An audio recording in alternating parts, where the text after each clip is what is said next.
ఈ విశ్రాంతి దినమున దేవుని సన్నిధానానికి కూడి వచ్చినటువంటి దేవునికి ఇష్టమైన మీ అందరికీ కూడా నా హృదయపూర్వకమైన వందనాలు తెలియజేస్తా ఉన్నాను. దేవుడు మిమ్మల్ని దీవించుగాక. నేను కూడా ఒక చిన్న పాట పాడమంటారంట.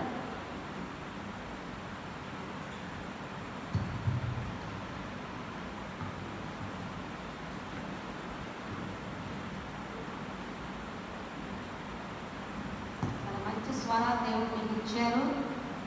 విరివిగా దేవుని సన్నిధిలో వాడబడాలి. చక్కగా దేవుని సన్నిధిలో ఆయన్ని స్తుతిగానాలతో మీరు హృదయపూర్వకంగా అర్పణలు అర్పించాలి. నీవు లేకుండా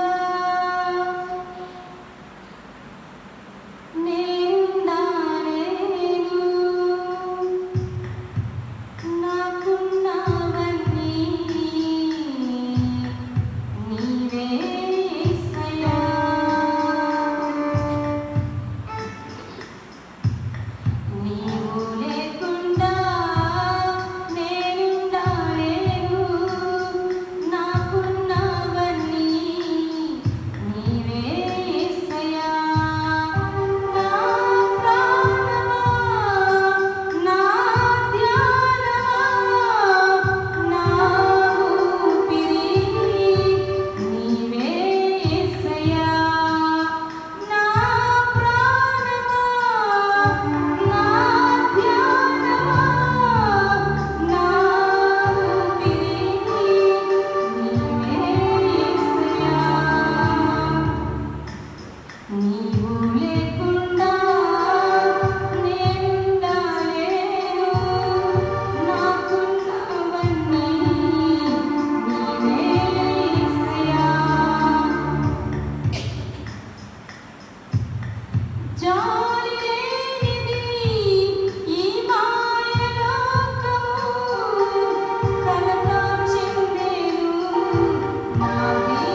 దేవునికే మహిమ కలుగును గాక.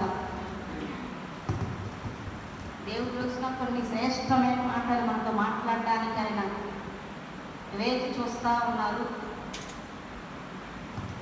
మనం కూడా ఆయన మాటలు వినడానికి ఆసక్తిగా పరుగున వచ్చాం. ఆయన కొన్ని మర్మాలు మనకు తెలియజేస్తారు, కొన్ని దాచిపెడతారు. దాచిపెట్టబడినవి కూడా మనకు తెలియచేయాలంటే ఆయన ఏం చెప్పాడో వాటిల్లో నమ్మకం ఉంటే సరిపోతుంది. ఇది సీక్రెట్, పెద్ద విషయం ఏం లేదు. నీ గురించి ఇంకా నీవు తెలుసుకునేటంతగా వివరంగా తెలియచేయాలంటే, ఇప్పుడు దాకా నీ విషయమై దేవుడు దాచిపెట్టిన సంగతులు నీకు తెలియచేయబడాలి అంటే ఒకే ఒక సీక్రెట్ అమ్మా. నీకు ఇప్పుడు దాకా ఏం చెప్పాడో చేయమని వాటిలో నమ్మకత్వాన్ని నువ్వు ఆయన ఎదుట కనపరుచుకుంటే చాలు. మిగతాలు కూడా ఆయన తెలియచేసి నిన్ను ఆయన చెయ్యి పట్టుకొని నడిపిస్తా ఉన్నాడు. నీ చెయ్యి ఆయన చేతితో పట్టుకొని ఎక్కడ తొట్టిల్లిపోకుండా దేవుడు ముందుకే నడిపిస్తూ ఉంటాడు. హల్లెలూయా.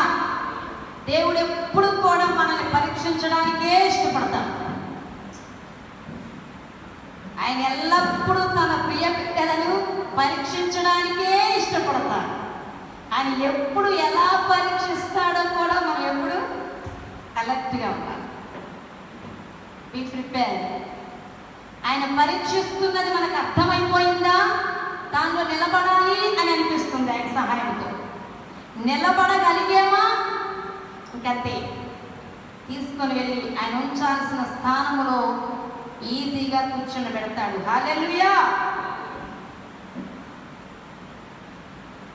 ఈ రోజున దేవుడు తన మంచితనం గురించి మాట్లాడడానికి ఇష్టపడుతున్నాడు.